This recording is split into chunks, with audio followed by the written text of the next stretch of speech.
বাইরে থেকে অস্বাস্থ্যকর গ্রিল না খেয়ে নিজেরাই একদম পারফেক্ট হোটেলের মতো গ্রিল বাসায় তৈরি করে নিতে পারেন এবং সাথে থাকবে সেই দুর্দান্ত মশলা রেসিপি। হ্যালো এভরিওয়ান, পাখির কিচেনে আপনাকে স্বাগতম। চলুন রেসিপিটি শেয়ার করা যাক। আমি এখানে প্রথমে মুরগির নিয়ে নিয়েছি 4 টুকরো, এগুলোকে আমি ফালি ফালি করে কেটে দিয়েছি। এ পর্যায়ে দিয়ে দিচ্ছি 1 চা চামচ পরিমাণ মরিচের গুঁড়া, 1 চা চামচ পরিমাণ আদা রসুন বাটা, দিয়ে দিচ্ছি 1 চা চামচ পরিমাণ জিরে বাটা। আরও এখানে অ্যাড করব 1/2 চা চামচ পরিমাণ লবণ, 1/2 চা চামচ পরিমাণ ধনিয়ার গুঁড়ো, একটা ফালি লেবু, দিয়ে দিচ্ছি গরম মশলার গুঁড়ো, দিয়ে দিচ্ছি একটা টমেটো সস। এখানে কিন্তু চাইলে আপনারা সয়া সসটাও ইউজ করতে পারেন।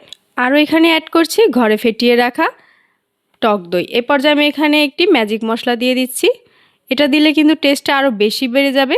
এখন আমি এখানে অ্যাড করব 1/2 চা চামচ পরিমাণ অরেঞ্জ ফুড কালার। আপনারা চাইলে কিন্তু এখানে জর্দার কালারটাও ইউজ করতে পারেন। এ পর্যায়ে আমি এটা ম্যারিনেট করে রাখছি 1 ঘন্টার জন্য। 1 ঘন্টা পর আমি চুলায় একটা ফ্রাই প্যান বসিয়ে দিয়েছি, দিয়ে দিলাম সামান্য পরিমাণ সরষের তেল। এটা কিন্তু সরষের তেলেই ভাজতে হবে। এ পর্যায়ে আমি সেই ম্যারিনেট করা মুরগির টুকরোগুলোকে আমি একটা একটা করে দিয়ে দিচ্ছি। এগুলো কিন্তু একদম মিডিয়াম টু লো হিটে ভাজতে হবে। একদম হাই হিটে ভাজতে গেলে উপর দিয়ে কালার আসবে কিন্তু ভিতরটা একদম কাঁচা কাঁচা থেকে যাবে। তবে ভিডিওর মাঝে বলে রাখি, ভিডিওটি যদি ভালো লেগে থাকে অবশ্যই লাইক কমেন্ট শেয়ার করে যাবেন।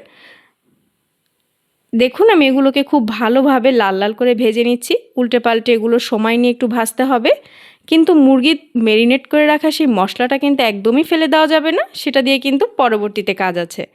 এ পর্যায়ে আমি এগুলোকে খুব ভালো করে ভেজে নিয়ে এগুলোকে আমি তুলে নেব। তবে তোলার আগে আমি এটাকে আরও 5 মিনিট লো মিডিয়াম হিটে এগুলোকে আমি ঢাকনা দিয়ে একটু সিদ্ধ করে নিচ্ছি। ঢাকনা দিয়ে কিন্তু অবশ্যই এটাকে একটু সিদ্ধ করে নিতে হবে। এই তো দেখুন আমার কিন্তু প্রায় কালারটা চলে এসেছে। বাইরের অস্বাস্থ্যকর গ্রিল না খেয়ে আমার মনে হয় বাসায় তৈরি করে নেওয়াটা সবচেয়ে বেশি বেস্ট।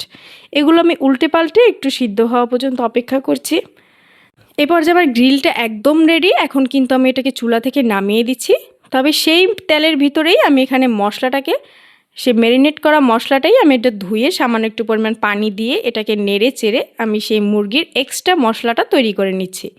এটা কিন্তু খুবই সুস্বাদু একটা ফ্লেভার আসবে যখন এটাকে ভাজতে ভাজতে একদম সুন্দর একটা কালার চলে আসবে। দেখুন এটা কিন্তু গরম গরম নানের সাথে গ্রিলটা কিন্তু একদম পারফেক্ট। সাথে থাকছে সেই দুর্দান্ত মশলাটা। আর নানের রেসিপিটাও আমার আইডিতে পেয়ে যাবেন। আল্লাহ হাফেজ।